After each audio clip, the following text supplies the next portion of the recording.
கம்பெடுத்து ஆடுவே, அத்தி சண்டை போடுவே,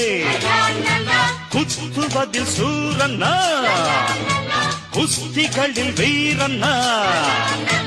என யார்